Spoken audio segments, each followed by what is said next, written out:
नमस्कार, मैं संजीव कुमार। आज भारतीय दर्शन में प्रमाणवाद संबंधी विभिन्न मत। भारतीय दर्शन में ज्ञान की उत्पत्ति के समय ज्ञान के स्वरूप और उसकी प्रमाणिकता को लेकर मतभेद है। इस संदर्भ में मुख्य प्रश्न है, पहला, ज्ञान का ज्ञान कैसे होता है? दूसरा, ज्ञान की सत्यता और प्रामाणिकता का पता कैसे चलता है?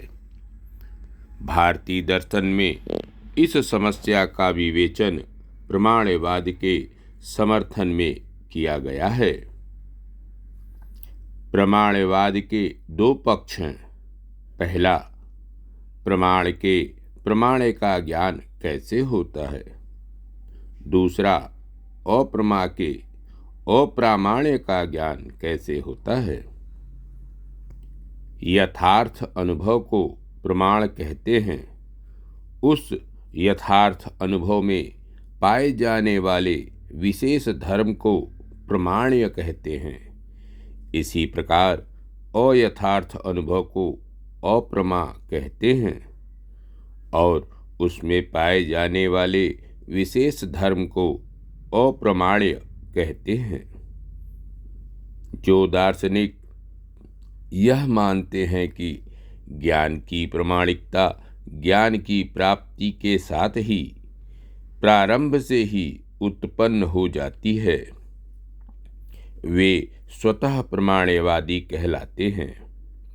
इसी प्रकार जो दार्शनिक ज्ञान की प्रामाणिकता को ज्ञानजनक सामग्री से भिन्न कुछ अन्य तथ्यों पर निर्भर करते हैं, वे परतः प्रमाणवादी कहलाते हैं।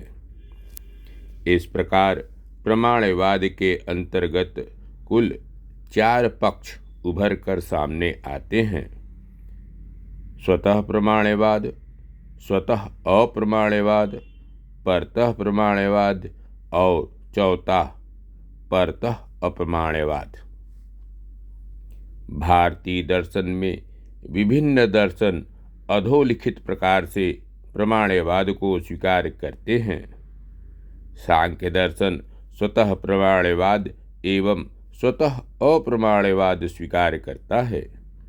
न्याय दर्शन परतः प्रमाणवाद एवं परतः अप्रमाणवाद स्वीकार करता है। बौद्ध दर्शन स्वतः अप्रमाणवाद एवं परतः प्रमाणवाद स्वीकार करता है और मीमांसा तथा अद्वैत वेदांत स्वतः प्रमाणवाद एवं परतः अप्रमाणवाद स्वीकार करते हैं। मीमांसा दर्शन स्वतः प्रमाणवाद एवं परतः अप्रमाणवाद। मीमांसा के अनुसार जो कारण सामग्री ज्ञान को उत्पन्न करती है, वही उस ज्ञान के प्रामाण्य अर्थात प्रामाणिकता को भी साथ ही उसी समय उत्पन्न कर देती है। मीमांसकों के स्वतः प्रमाणवाद में 2 दृष्टिकोणों से विचार किया गया है। पहला, उत्पत्ति की दृष्टि से स्वतः प्रमाणवाद का अर्थ है जिस कारण से ज्ञान होता है, उसी कारण से ज्ञान की प्रामाणिकता भी उत्पन्न हो जाती है। प्रमाण्यं स्वतः उत्पद्यते। दूसरा, ज्ञप्ति अर्थात जानकारी की दृष्टि से स्वतः प्रमाणवाद का अर्थ है कि जिस साधन से ज्ञान का ग्रहण होता है, उसी साधन से ज्ञान की प्रामाणिकता का भी ग्रहण हो जाता है। प्रमाण्यं स्वतः ज्ञायते च। परंतु मीमांसक परतः अप्रमाण्यवाद को स्वीकार करते हैं। जब वस्तु संबंधी ज्ञान पहली बार उत्पन्न होता है, तो हम उसे सत्य और प्रामाणिक मानते हुए आचरण करते हैं, परंतु जब उसमें सफल प्रवृत्ति सामर्थ्य नहीं पाते हैं तो फिर उस ज्ञान की अप्रामाणिकता का निर्धारण करते हैं। मीमांसकों के अनुसार प्रामाण्य तो ज्ञानजनक सामग्री में ही निहित होता है, परंतु अप्रामाण्य ज्ञानजनक सामग्री से भिन्न अतिरिक्त तथ्यों पर निर्भर है। इस अतिरिक्त तथ्य या बाह्य सामग्री को कारण दोष कहा गया है। अतः ज्ञान की अप्रामाणिकता कारण दोष पर निर्भर है। यह कारण दोष अतिरिक्त तत्व है, अतः अप्रामाण्य का ग्रहण परतः होता है। प्रामाण्यवाद के संदर्भ में कुमारी एवं प्रभाकर अलग अलग मत रखते हैं। प्रभाकर के अनुसार ज्ञान स्वप्रकाश्य है। ज्ञान स्वयं को प्रकाशित करने के साथ साथ ज्ञाता और ज्ञेय को भी प्रकाशित करता है। प्रभाकर का यही सिद्धांत त्रिपुटी प्रत्यक्षवाद कहलाता है। कुमारिल भट्ट ज्ञान विषयक मत ज्ञातवाद कहलाता है। इनके अनुसार ज्ञान न तो स्वयं प्रकाशित है और न ही यह आत्मा को ज्ञाता के रूप में प्रकाशित करता है। ज्ञान केवल ज्ञेय को प्रकाशित करता है।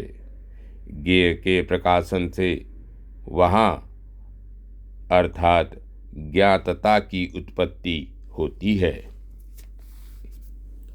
चूंकि यह ज्ञातता ज्ञान से भिन्न नहीं है, अतः इस ज्ञातता के आधार पर जिस ज्ञान की उत्पत्ति होती है वह स्वतः प्रमाणिक होता है।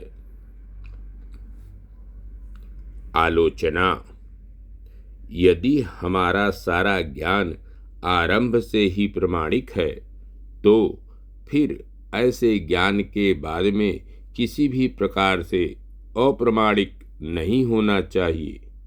परंतु मीमांसक परतः अप्रमाण्यवाद में विश्वास करते हैं। यहाँ उनकी मान्यताओं में विसंगति है। दूसरा, यदि स्वतः प्रमाणित ज्ञान भी बाद में अप्रमाणिक हो जाता है तो फिर उस स्वतः प्रमाणित ज्ञान और संशयात्मक ज्ञान के बीच कोई अंतर नहीं रह जाता। स्पष्ट है कि स्वतः प्रमाणित ज्ञान पूर्णतः प्रमाणिक ज्ञान नहीं है। तीसरा, यदि ज्ञान प्रारंभ से ही प्रमाणिक है तो फिर भ्रम और दोषपूर्ण ज्ञान की व्याख्या नहीं की जा सकती। इसमें अनुसंधान और शोध की व्यर्थता भी झलकती है। चौथा, कुमारिल भट्ट के ज्ञाततावाद को मानने पर अनवस्था दोष की उत्पत्ति हो जाती है। यदि किसी विषय के ज्ञान के लिए ज्ञातता आवश्यक है तो फिर उस ज्ञातता के ज्ञान के लिए भी अन्य ज्ञातता की आवश्यकता होगी और इस प्रकार यहाँ अनवस्था दोष की उत्पत्ति होती है। पांचवा, मीमांसकों के अनुसार ज्ञान और उसका प्रमाण निर्दोष कारण पर निर्भर है। कारण का दोष रहित होना कारण का गुण है, परंतु मीमांसक इसे अतिरिक्त अर्थात बाह्य तत्व नहीं मानते।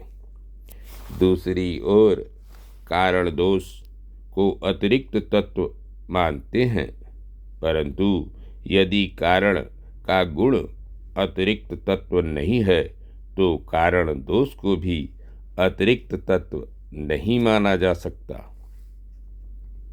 छठा, बौद्धों के अनुसार जब तक ज्ञान में से अप्रामाणिकता का निषेध नहीं होता तब तक ज्ञान में प्रामाणिकता नहीं आ सकती, अतः प्रमाणिकता परतः ही है।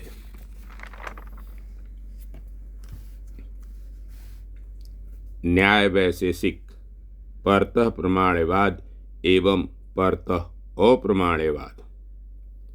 न्याय मतानुसार ज्ञान कुछ बाह्य कारणों से उत्पन्न होता है और उसकी प्रमाणिकता का निर्धारण भी बाह्य कारणों पर ही निर्भर करता है। न्यायिकों के अनुसार ज्ञान अपनी उत्पत्ति के समय प्रमाणिकता एवं अप्रमाणिकता से रहित तटस्थ रूप में होता है। ज्ञानजनक सामग्री केवल ज्ञान को उत्पन्न करती है, उसकी प्रमाणिकता या अप्रमाणिकता को नहीं। ज्ञान की प्रमाणिकता या अप्रमाणिकता ज्ञानजनक सामग्री से भिन्न कुछ अन्य तथ्यों से उत्पन्न होती है। उदाहरण स्वरूप हमारा घट संबंधी ज्ञान तभी प्रमाणिक होगा जब व्यवहार में सफल प्रवृत्ति सामर्थ्य हो, अर्थात घट में पानी भर जाए। न्याय मतानुसार यथार्थता प्रमा का स्वरूप है। इस यथार्थता के परीक्षण का साधन सफल प्रवृत्ति सामर्थ्य है। न्याय दर्शन केवल प्रमा की व्यवहारिक कसौटी के रूप में उपयोगिता को स्वीकार करता है। संक्षेप में न्याय प्रमा के स्वरूप के संबंध में वस्तुवादी है, जबकि उसकी यथार्थता के परीक्षण के संदर्भ में उपयोगितावादी है। आलोचना। मीमांसकों के अनुसार यदि ज्ञान स्वतः प्रमाण शून्य है और उसमें ज्ञान उत्पन्न करने के लिए बाह्य तथ्यों का होना आवश्यक है, तो फिर प्रथम ज्ञान में प्रमाण उत्पन्न करने वाला वह दूसरा ज्ञान भी ज्ञान होने के कारण स्वतः प्रमाण शून्य होगा। इस प्रकार यहाँ अनवस्था दोष की उत्पत्ति हो जाती है। दूसरा, पुनः कि क्या केवल प्रत्यक्ष ही परतः प्रमाणित है या अनुमान भी परतः प्रमाणित है? यदि अनुमान भी परतः प्रमाणित है तो फिर एक अनुमान की सिद्धि के लिए दूसरे अनुमान और दूसरे के लिए तीसरे अनुमान की आवश्यकता होगी। इस प्रकार यहाँ अनवस्था दोष की उत्पत्ति होती है। तीसरा, ज्ञान की उत्पत्ति के समय ज्ञान को प्रमाणिकता या अप्रमाणिकता से रहित तटस्थ मानना हास्यास्पद है। जैसे यदि हमारे समक्ष शेर आ जाए तो हमें भागना होगा, न कि उसकी प्रमाणिकता सिद्ध करनी होगी। चौथा, परतः प्रमाणवाद को मानने पर व्यवहारिक जीवन का संचालन कठिन हो जाएगा। पांचवा, न्याय मतानुसार ज्ञान का प्रमाण्य सफल प्रवृत्ति सामर्थ्य पर निर्भर है, परंतु सफल प्रवृत्ति सामर्थ्य तभी हो सकता है जब वह ज्ञान प्रामाणिक हो। स्पष्ट है कि यहाँ प्रमाण की व्याख्या सफल प्रवृत्ति सामर्थ्य पर और सफल प्रवृत्ति सामर्थ्य की व्याख्या प्रामाण्य के आधार पर की गई है। इसमें चक्रक दोष है। छठा, फल प्राप्ति या इच्छा पूर्ति को ज्ञान की प्रमाणिकता का आधार नहीं बनाया जा सकता। इच्छा की पूर्ति स्वप्न में भी हो सकती है, परंतु इससे उसकी प्रमाणिकता निर्धारित नहीं होती। सांख्य दर्शन स्वतः प्रमाणवाद एवं स्वतः अप्रमाणवाद सत्य कार्यवाद में विश्वास करने के कारण सांख्य दर्शन स्वतः प्रमाणवाद एवं स्वतः अप्रमाण्यवाद में विश्वास करते हैं। इनके अनुसार प्रामाण्य एवं अप्रमाण्य दोनों कार्य हैं तथा दोनों अपनी उत्पत्ति के पूर्व कारण में विद्यमान रहते हैं। अतः इसकी प्रामाणिकता एवं अप्रामाणिकता दोनों स्वतः ही है।